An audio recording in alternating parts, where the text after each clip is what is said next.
The fastest way to lose your savings, kahit gaano pa kalaki yung sahod mo. High salary doesn't mean you're safe. Maraming yung professionals ang mataas ang sweldo, pero walang ipon. Ang pinakamabilis na way para maubos ang savings mo, lifestyle inflation.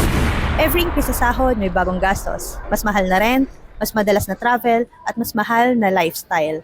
Ang problema, hindi mo napapansin, pero nauuna ang upgrade ng lifestyle kaysa ng financial foundations. Kaya kahit tumaas ang income mo, walang naiipon, walang lumalago, walang napoprotektahan. Mas delikado pa dito kapag nasanay ka sa lifestyle na kailangan mo ng malaking income. Isang career slowdown lang, promotions na hindi dumating, burnout or job loss, back to zero ka kaagad. Kaya ang advice ko for young professionals, bago ka mag-upgrade ng lifestyles, i-upgrade mo muna ang financial systems mo.